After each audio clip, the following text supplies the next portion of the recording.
Not only a rift inside the Fresno County Democratic Party on banning elected committee member for suggesting the party doesn't take campaign donations from law enforcement, but also quietly last week, the Fresno Commission on Police Reform secured an extension to submit their final recommendations. That deadline is now October 26th. So let's welcome back our panel for the week. Clovis Mayor Drew Bessinger and the chair of the Police Reform Commission, Oliver Baines. So Oliver, I want to start with you here because you're actually featured on that website, whotakescopmoney.com. Is Emily Cameron right here? Should the Democratic Party committee in Fresno, who in large part has backed the defunding of police, should they not take campaign donations from police organizations? Well, the first thing I want to correct is the Democratic Party in large has not backed the defunding of police. I think that's a complete mischaracterization of where the Democratic Party is. But, you know, listen, who you get campaign contributions from are a matter of public record. I don't think that. I think it's a mistake to try to pigeonhole any party into not taking donations from a whole particular group. But, you know, it's America, so she's free to make whatever representation she wants. Well, I understand how you're not saying, but most cities are wanting to defund the police, and some Democrats are backing that. And obviously, Emily Cameron is elected as a committee member to the Fresno County Democratic Party. So, Mayor, I'll come to you. If she's saying that, and it happened in San Diego, as she says, they banned taking money from police organizations. What do you make of it?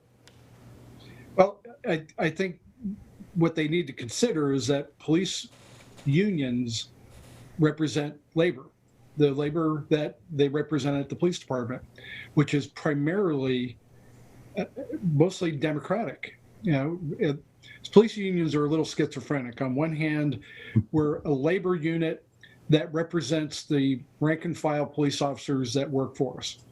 On the other hand, we're in a profession where we're in law and order, and which is more of I don't want to say it's more of a Republican thing, but it's more of a conservative thing.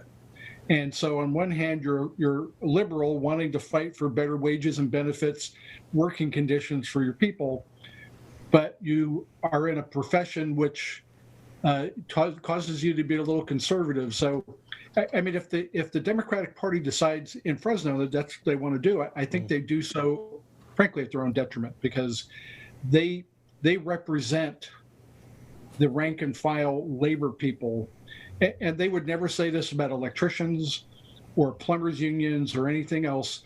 So I think you got to be careful about being discriminatory.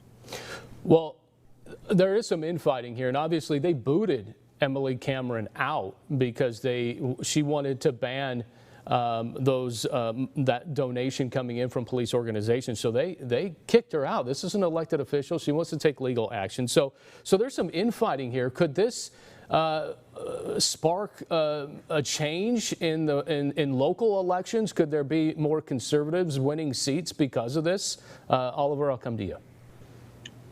No, I don't think so. I don't want to be too alarmist about this, but you know, this is probably a blip, going to be a blip in time. And most electeds, most folks running for office are going to move past this. The Democratic Party is certainly going to move past this. Like I said, by and large, the Democratic Party does not support defunding the police. I think that's probably a small microcosm. So are you saying it's almost a nothing burger? Yeah, I think so. Okay. To be honest with you, I do. I think it's another burger. That's fair. That's fair. What do you think, Mayor? You know, I agree with Oliver. This is really nothing. Candidates are going to seek campaign, because I'd run for office, and so does Oliver. It costs money. Yep. And unless you're willing to go into your own back pocket and fund it, you have to find folks that will help you along. It doesn't mean that you're gonna do their bidding. But it's part of the process, and if someone wants to just like offhandedly ignore somebody, they do so at their own peril, because they may find a much more friendlier person on the other side of the aisle, whatever aisle that is. Well, let me finish. Go ahead. Let me finish with this, because we only got about a minute left, and I want you guys to each have 30 seconds on it. The protests versus the so-called mob, all right? President Trump to fuel the fire, that's what the Democrats are saying. Or is it the lack of recognition of the violent protests by Biden and Democrats adding fuel to the violence? That's what Republicans are saying. How do you guys see this, as both of you are, Oliver, your former law enforcement, and Mayor, you are a current police chief at the airport and former captain. So Oliver, I'll start with you. Well, to some degree, unfortunately, both sides are a little right. I think that Democrats at times can be a little reluctant to call out what is with mob violence. However, that is a small minority of what the protests are. So I don't want to overblow the idea that the protests are mostly violence. They aren't, but Democrats sometimes are slow to call that out. I think Republicans are overplaying their hand by making all of the protests about mob violence. I think both sides are overplaying the other side on this. And Mayor, you have the last word, about 20 seconds. There's a saying, when you give a mouse a cookie, they want a glass of milk. When they did not take action on people burning places down and let them out, didn't prosecute them, this is what happens.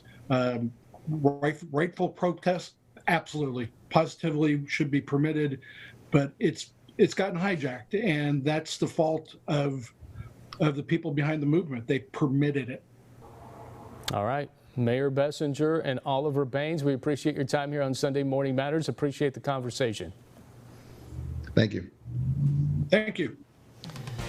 Coming up, the clash between sports and politics. Athletes using their platform for social justice. Former NFL great Lorenzo Neal will join me next.